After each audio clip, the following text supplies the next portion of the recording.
Welcome to day one of our U-Haul road trip from Santa Rosa, Florida, all the way to Calgary, Alberta. Over the next 4 days, we'll be driving a 20-foot truck more than 2,400 miles, crossing through 10 different states and watching the scenery change from the Gulf Coast all the way to the Canadian Rockies. Each day brings its own challenges and surprises, from busy interstates to quiet back roads and even a few iconic stops along the way. Today, our journey takes us through the deep South, Florida, Alabama, and Mississippi, before heading into Tennessee for a drive-by of Elvis Presley's Graceland in Memphis. From there, we'll push across the Mississippi River into Arkansas, ending our first day in the small town of Mammoth Spring, right on the Missouri border. As we rolled out of Santa Rosa, Florida, in our fully packed 20-foot U-Haul, the truck was heavy, but eager for the long haul ahead. Leaving the Gulf Coast behind, we followed quiet stretches of highway lined with tall pines and sandy soil. The morning air was still thick with humidity, and traffic was moderate, with early commuters and long-haul trucks sharing the road with us. It felt like the calm before the storm, knowing we had 4 massive days of driving ahead. Florida's flat coastal landscape slowly gave way to gentle rolling roads and endless walls of pine forest, the kind of scenery that tells you you're leaving the coast and heading inland towards the heart of the South. Crossing into Alabama was the first of many state lines on this journey, and even the welcome sign felt like a milestone. The landscape here was a mix of thick pine forest and rolling farmland, with red clay earth showing through on the hillsides. The highway carried us past clusters of small towns, places with a single gas station, a diner, and a row of weathered houses, the kind you can almost miss if you blink. Traffic was light, mostly pickup trucks and the steady flow of 18-wheelers running freight across the South. The drive through Alabama felt calm and steady, smooth stretches of road unfolding between wide green views. It was only a couple of hours across, but it gave us that first real sense of progress, one state behind us and many more to go. Next up was Mississippi, our third state of the day. The welcome sign greeted us with bold letters, and almost instantly the landscape opened wider than what we'd seen in Alabama. Long, straight stretches of highway cut through farmland that seemed to go on forever, broken up by groves of trees and the occasional church steeple rising above the fields. Small towns appeared every so often, marked by water towers and roadside gas stations with hand-painted signs. The southern humidity hung thick in the air, even through the windshield, making the day feel heavier as the miles rolled by. The U-Haul kept a steady pace, its engine humming along without complaint, mile after mile through the heart of Mississippi. By late afternoon, we crossed the state line into Tennessee, and before long, the skyline of Memphis came into view. The highway arched over the Mississippi River, giving us a sweeping look at the city as we rolled in. Memphis felt alive, busy streets, the sound of trains in the distance, and a steady stream of traffic moving through into downtown. We weren't stopping long, but we couldn't pass through without making one small detour. Just a few miles south of the city sits Graceland, the legendary home of Elvis Presley. Even though we only drove by it, it was surreal to see it with our own eyes. The iconic gates, the visitors milling around outside, and the sense of history tied into this one place. For a brief moment, the long miles and the weight of the U-Haul faded away, replaced by the feeling that we'd just brushed against a true piece of American culture. Then, just as quickly, we were back on the road, pushing westward toward Arkansas. As the day wound down, we crossed the Mississippi River one last time and entered Arkansas, our fifth state of the day. The sun was sinking low on the horizon, painting the sky in shades of orange and purple as we left the bustle of Memphis behind. The highways gradually quieted, giving way to two-lane roads that wound through farmland and thick stretches of forest. The U-Haul rumbled steadily northward, headlights flickering on as dust settled over the hills. Our destination was Mammoth Spring, a small town tucked right along the Missouri border, known for its enormous natural spring that pumps millions of gallons of water every hour. It's a peaceful place, quiet streets, a few motels, and the kind of stillness that feels a world away from the highways we'd spent all day on. After nearly 500 miles of driving, rolling into Mammoth Springs felt like a well-earned pause. The truck was parked, the engine finally silenced, and day one of our journey was officially in the books. And that wraps up day one of our U-Haul adventure. From the sunny Gulf Coast of Florida, through the forests of Alabama and Mississippi, past the iconic sights of Memphis, and finally into the quiet town of Mammoth Springs, Arkansas. Nearly 500 miles behind us, the truck is resting, and so are we, taking a moment to appreciate the miles we've conquered and the landscape we've seen along the way. But the journey is far from over. Tomorrow, we'll dive into Missouri, cruise a short stretch of historic Route 66, make a stop at the legendary Buc-ee's for snacks and fuel, and track down some of the best barbecue in the country in Kansas City. From there, we'll push north through Nebraska and Iowa, ending the day in Sioux Falls, South Dakota. Day two promises more adventure, more miles, and plenty of memorable moments. Stay tuned. Welcome to day two of our U-Haul road trip from Florida all the way to Calgary, Alberta. After a long first day, we're starting fresh in Arkansas, heading north into Missouri and beyond. Today's drive is packed with iconic stops and long stretches of highway. We'll take a detour along the historic section of Route 66 and make a quick stop at the massive and quirky Buc-ee's Travel Center and indulge in some of the best barbecue in the country at Joe's Kansas City Barbecue. From there, we'll push through the open farmland of Iowa, cut briefly into Nebraska, and finally end the day in Sioux Falls, South Dakota. With over 600 miles ahead, today promises a mix of small towns, iconic American road trip stops, and plenty of open highway as we make our way north.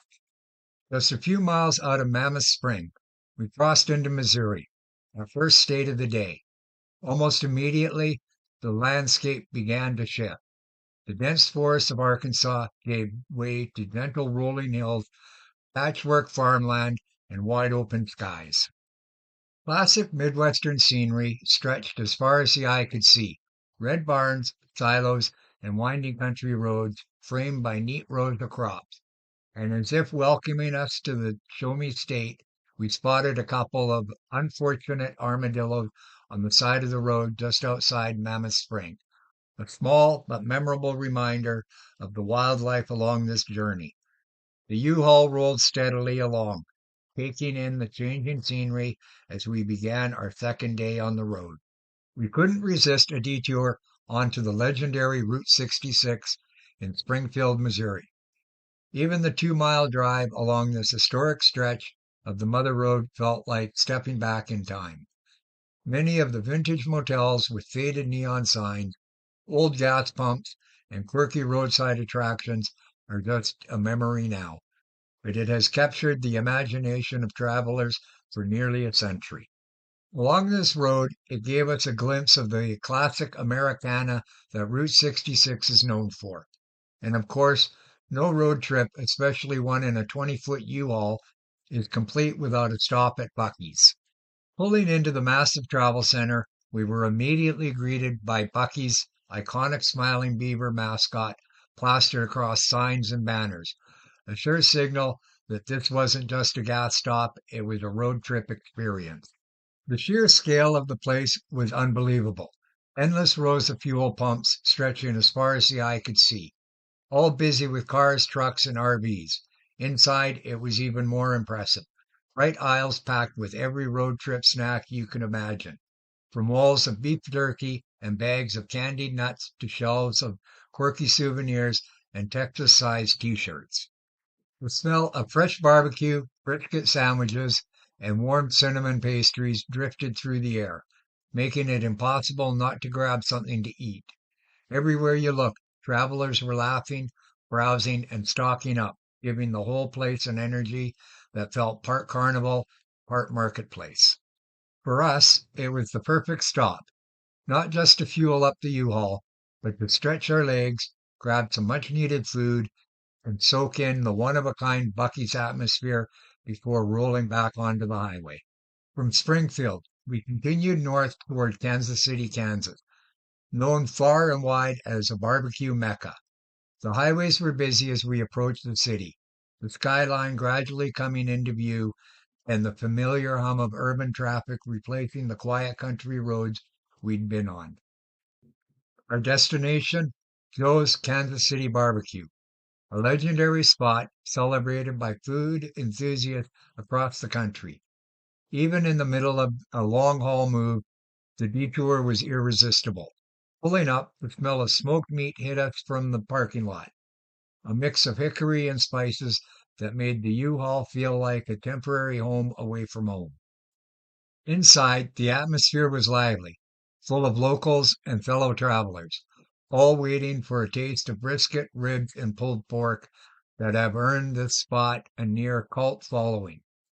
Taking a break here wasn't just about food, it was a moment to stretch our legs and experience one of those classic American road trip highlights that makes a long drive unforgettable.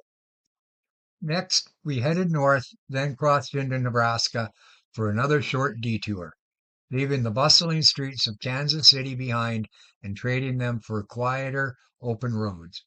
Our journey took us through small towns like Auburn and Nebraska City, each with its own Midwestern charm. The streets were lined with brick buildings, local diners, and tidy houses, giving us a glimpse of everyday life far removed from the interstate highways. Cornfields stretched endless on either side, swaying gently in the breeze, and the wide open skies made the landscape feel expansive and peaceful. These towns offered a welcome change of pace, a slower rhythm to break up the long miles, and a reminder of the heartland that lies between major cities of America. The U-Haul rolled steadily along, soaking in the quiet scenery as we pushed towards our next state. Leaving Nebraska behind, we crossed back into Iowa, where the landscape remained quintessential Midwestern. Endless fields of corn and soybeans dotted the farmhouses and silos, all under wide open skies that seemed to stretch forever. The highways were long and straight, with only the occasional passing car or farm truck breaking the rhythm of the road. As we headed north toward South Dakota, the sun began its slow descent, casting a golden glow over the farmland and turning the horizon into shades of pink and orange. The miles seemed to melt away as we pushed onward, the U-Haul humming steadily under our hands. After covering more than 500 miles that day, crossing state lines, and soaking in small-town America, the lights of Sioux Falls finally appeared ahead. It was the perfect place to rest after a full day of driving, and as we parked the truck and stretched our legs, it felt like a well-earned pause before the adventure continues tomorrow. Day 2 was packed from start to finish, filled with a detour along historic Route 66, the endless aisles and quirks of Bucky's, and the much-needed stop for world-famous barbecue at Joe's Kansas City Barbecue. Between the food, small towns, and quirky roadside stops, we also covered hundreds of miles across Missouri, Kansas, Nebraska, Iowa, and into South Dakota, soaking in the changing landscapes and the steady rhythm of the highway. Every mile brought new scenery and a sense of accomplishment, but tomorrow promises an even bigger shift. We'll leave the flat farmland behind and head west from Sioux Falls, South Dakota, where open prairies and rolling hills give way to the dramatic scenery of Montana, marking the beginning of the true western leg of our journey. Welcome to day 3 of our U-Haul road trip from Florida to Alberta. Today we leave the streets of Sioux Falls, South Dakota, and head northwest into the wide open landscape that define the American West. We'll cross the entire state, from the rolling plains and farmland of the east through Rapid City, the Black Hills region, past the legendary town of Sturgis, and the geographical center of the United States at Belfort, before skimming the northeast corner of Wyoming. From there, we cut into Montana on Highway 212, tracing a route steeped in both Native American and frontier history, and finally reaching Billings for the night. This is a day of big skies and endless highways where the horizon seems to stretch forever. The culture begins to shift westward, and the scenery slowly transforms from farmland into rugged plains, a first true taste of wide open west. South Dakota greeted us with vast, unbroken stretches of farmland and rolling prairie that seemed to extend endlessly in every direction. The land spread out like a golden green ocean, fields of wheat swaying in the wind, rows of corn rustling like paper, and wide pastures where cattle grazed lazily under the sun. Every few miles, a lone farmhouse, barn, or silo would appear, weathered by time, reminders of generations who worked the soil before us. The highway stretched straight and unbending, carving its way across the prairie like a ruler laid on a map. Fences lined the field, their posts leaning at odd angles, while occasional tree lines broke up the horizon. Out here, traffic was scarce, just the occasional semi rumbling along or a lone pickup heading for the next distant town. It was the kind of road that impresses upon you the sheer immensity of America's interior. Each mile passed almost without notice, and yet the view seemed endless, as though the prairie had no beginning or end. Above it all, the sky felt immensely large, a pale blue dome stretching in every direction, dotted with drifting white clouds whose shadows swept across the plains like it was silent waves, and then the occasional rain shower. Looking out at the horizon, it felt as though you could drive forever and never escape the openness. This was also the land of the homesteaders and the pioneers, people who came west under the promise of the Homestead Act, building lives out of sod houses, wooden shacks, and sheer determination. It was in this very region that Laura Ingalls Wilder, author of the Little House on the Prairie series, spent her childhood in a settler's cabin near DeSmet, South Dakota. Her stories captured what life was like on these prairies in the late 1800s.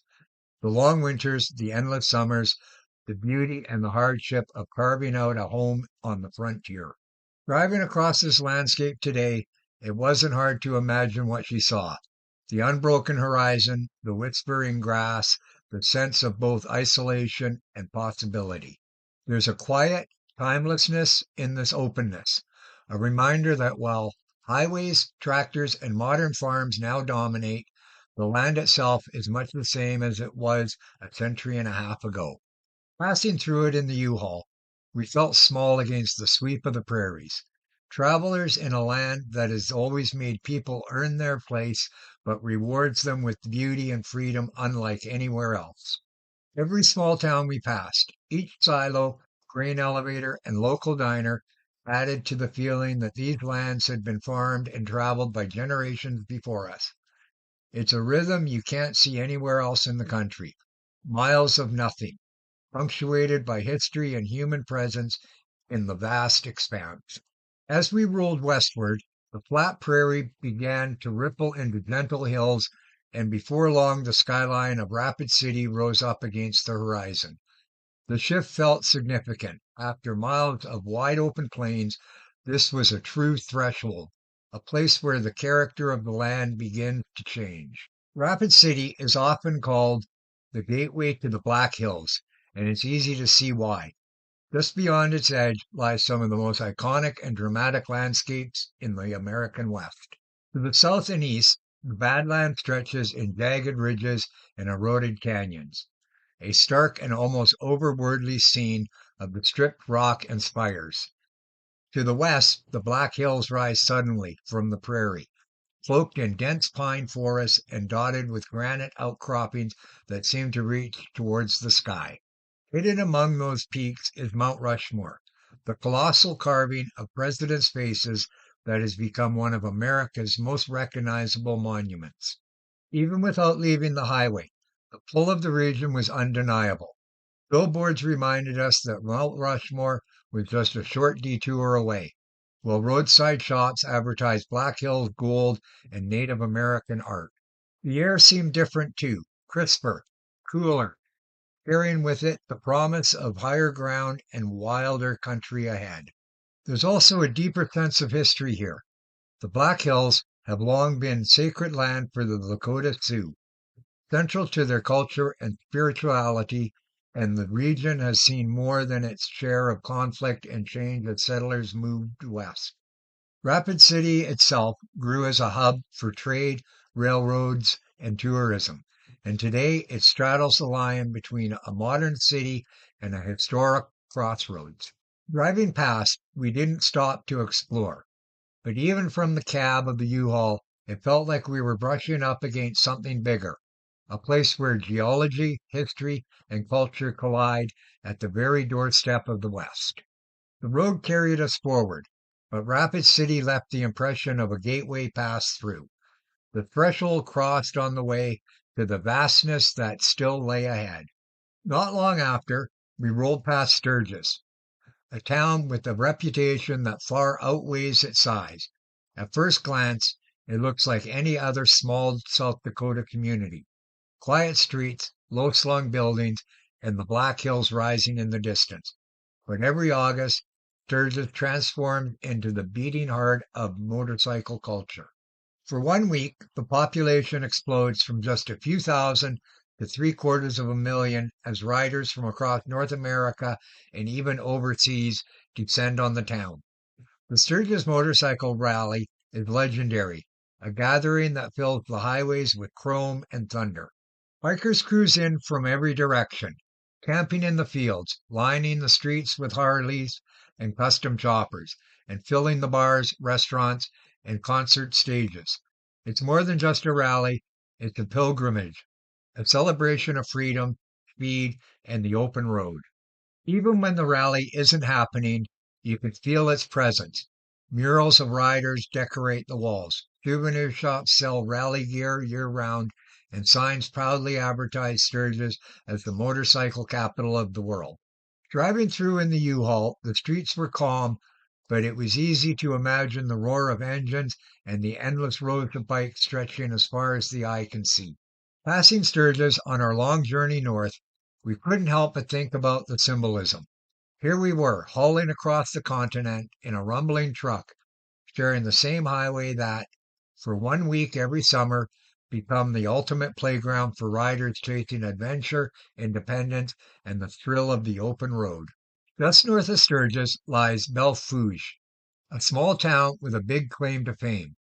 It marks the geographical center of the United States, including Alaska and Hawaii. A modest monument stands proudly in the town square, surrounded by open fields that stretch farther than the eye can see. Driving past it, you can't help but pause and reflect. The roads, the plains, the horizon, everything seems to emphasize just how vast this country really is. Belle Fourche feels like the heartbeat of America's heartland. The monument itself is simple, yet it represents something profound. The literal middle of a nation that spans oceans, mountains, deserts, and forests.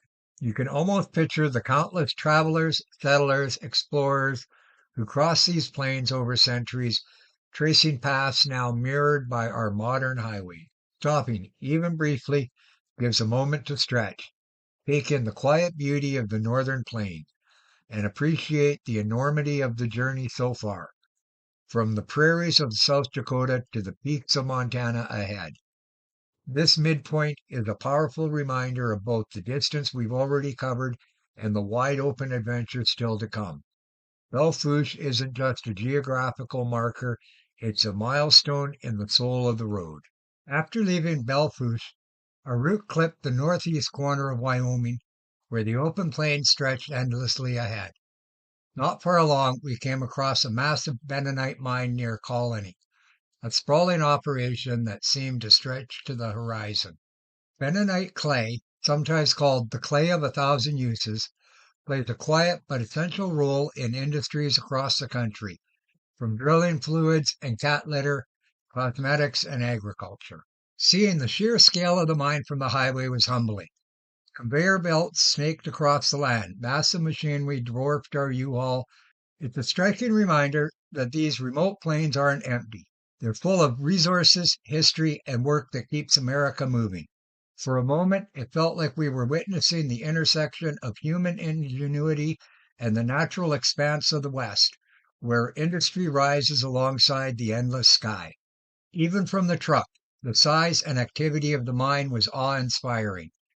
It punctuated the long drive with a moment of wonder, a reminder that the American West isn't just beautiful, it's productive, resilient, and endlessly fascinating. As we crossed into Montana, we continued on Highway 212, a road steeped in history. This highway traces lands that were once part of the Great Sioux Nation and later became central to the frontier conflicts of the 19th century. Not long after crossing into Montana, our route carried us through a stretch of the Custer National Forest, a vast expanse of public land that feels like a transition point between the open prairie and the rugged mountain country still to come. Covering over 1.3 million acres, Custer is a patchwork of forested mountains, rolling grasslands, and winding rivers spread across southern Montana and into parts of South Dakota. On Highway 212, you don't see towering peaks like the Rockies just yet, but you do notice the change. The land ripples into pine-dotted hills, rocky ridges, and wide valleys where deer and antelope graze in the tall grass.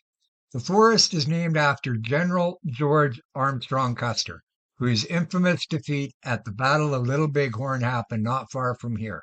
That history lingers in the land, rivers, hills, and plains that were once the stage for clashes between the U.S. cavalry and the Lakota, Sioux, Northern Cheyenne, Arapaho people. Today, it's a quieter place, but you can almost feel those layers of history as you drive through. For travelers, the Custer National Forest offers a welcome shift from the monotony of the plains. Scenic pullouts, winding stretches of road, and glimpses of wildlife make it feel like you're finally getting into the American West postcard and stories. The scent of pine drifts through the windows and the air feels crisper, cleaner, reminding you that you're climbing slowly, mile by mile, toward higher country. Even in the U-Haul, it was impossible not to appreciate the quiet beauty of this place. The forest felt like a threshold. Behind us, the vast plains of South Dakota and Wyoming. Ahead of us, the rugged landscape that will eventually lead to the Rockies and beyond. Not far from our route lies the Little Bighorn battlefield, where the Lakota and the Cheyenne famously defeated General Custer in 1876, a landmark that reminds travelers of the deep and often turbulent history of these plains. Driving along 212, the landscape seemed to stretch without end. Golden grasslands dotted with low ridges, occasional clusters of trees, and the first hints of Montana's rolling hills and distant peaks. The asphalt ribbon beneath us mirrored the old trails once carved by buffalo and early explorers. Every mile carried a sense of connection to the generations who traveled this land long before paved highways existed. The wide open skies were overwhelming in the best possible way, and the changing light played across the plain as the sun began to dip towards the horizon. Highway 212 isn't just a road, it's a living corridor through time, a journey that threads together history, geography, and the raw beauty of Big Sky country. Traveling it in the quiet of the evening made the miles feel both immense and intimate, a perfect way to transition from the prairies of South Dakota into the rugged promise of Montana. By evening, we finally approached Billings, Montana, leaving the plains of South Dakota behind. The landscape stretched endlessly in every direction, the wide valleys, the distant ridges rising against the horizon. The sky was painted in deep shades of orange and purple as the sun sank low. The air felt cooler and crisper, a welcome change from the humidity of the Midwest. Long stretches of empty highway rolled beneath the U-Haul tires, giving a sense of freedom and space unlike anything we'd experienced so far. After nearly 700 miles of driving through farmland, hills, historic highways, and the first hints of rugged western terrain, the lights of Billings finally appeared ahead. Pulling into the city felt like a well-earned pause, a chance to rest and prepare for the final push into Canada. Tomorrow is the final stretch of our U-Haul adventure. A long drive from Montana into Alberta. We'll cross the border at Coots Sweetgrass, where the Rockies rise on the horizon and the road carries us north toward Calgary. It's the culmination of 4 days, over 2,400 miles, and 12 states and into one province. An unforgettable journey across the heart of North America. Stay tuned for day 4, the grand finale of our cross-country adventure. Welcome to the final day of our U-Haul road trip, day 4. After 3 long days on the highway and more than 2,000 miles rolling beneath our wheels, this is it, the last stretch of an unforgettable journey. Today, we leave Billings, Montana and head north across the wide-open prairies and rolling hills of the northern plains, through the Coots Sweetgrass border crossing and into Canada, our destination, Calgary, Alberta, where the prairies meet the Rockies and where this 4-day odyssey finally comes to an end. This isn't just another travel day. It's a culmination of a continent-spanning drive. 4 days, 12 states, and nearly 2,500 miles, and countless stories collected along the way. From the Gulf Coast of Florida, through the heartland, over rivers, past prairies, into the shadow of the Black Hills and Montana ranges, we've watched America change mile by mile out the windshield. Now, with the finish line finally in sight, there's a mix of anticipation and reflection. The road ahead may be shorter, but it still holds its own kind of beauty. Vast landscape, border crossings, and the feeling of moving not just across miles, but across borders, cultures, and histories. And so, the last chapter begins. Join us as we trace the final leg of this road trip north, through the big skies of Montana, across the invisible line into Canada, and onward to Calgary, where this journey finds its closing scene. Montana truly lives up to its nickname, Big Sky Country. As we rolled north, the land seemed to stretch on forever, a patchwork of valleys, open prairie, and the distant ridge lines. The horizon felt impossibly far away, framed by gentle rolling hills that gave way to the faintless silhouettes of mountains. Out here, the sky isn't just above you, it surrounds you. A pale blue dome so vast it makes you feel small in the best possible way.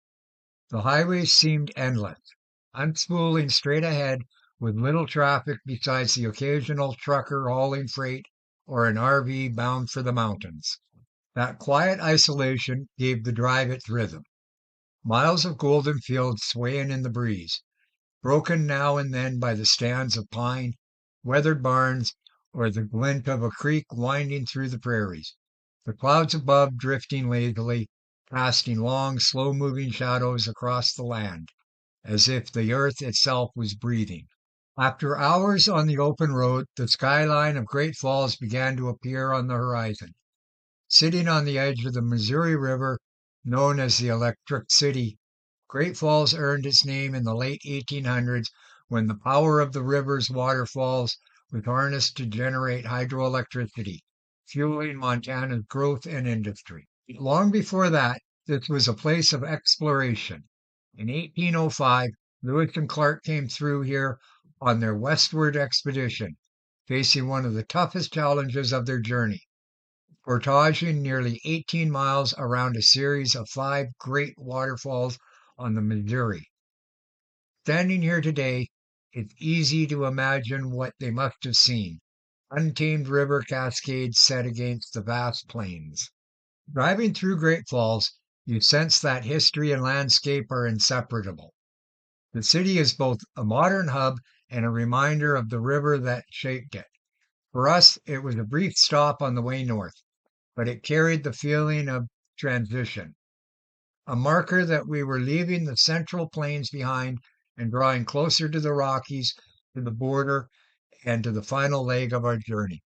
As the miles ticked by, the wide open plains of northern Montana slowly began to change. The gentle rise of rolling hills hinted at the Rockies beyond, their distant silhouettes barely visible under the hazy horizon. The highway stretched endlessly north, quiet and almost meditative, with only the occasional truck or car reminding us we weren't alone out here. Every passing mile carried a weight of anticipation. We were nearing the end of the United States, with Canada just ahead. Soon the road signs began to confirm it. Roots, Alberta, and Sweetgrass, Montana. The words themselves carried a sense of arrival, signaling that the border was close.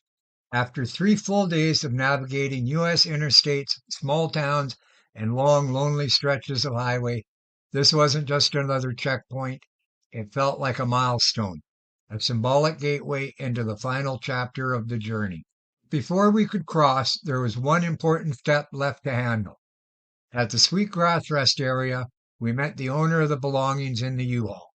By law, she needed to be the one to drive the truck across the border, to avoid any complications with customs. So we pulled over, went over the details, and made the switch. She climbed into the driver's seat of the U-Haul, while we followed behind with her partner in their vehicle to make the crossing together. The line of cars moved slowly towards the booths, a mix of anticipation and nerves in the air. As we rolled past the American flag on one side and towards the Canadian maple leaf ahead, the moment hit us. This was the threshold, the dividing line between the two countries, and the culmination of more than 2,400 miles of road behind us. Once safely through, we regrouped on the north side of the border. With the formalities behind us, we switched back, me behind the wheel of the U-Haul once again, pointing it towards Calgary for the last stretch. Crossing into Alberta wasn't just a change of scenery, it was a turning point. After 12 states, countless towns, and thousands of miles, the final destination was finally within reach. Crossing into Alberta felt like a true turning point on our journey. As the border gates faded behind us, the landscape immediately took on a new character. The Montana plains gave way to rolling stretches of ranch land dotted with cattle and windbreaks of poplar trees.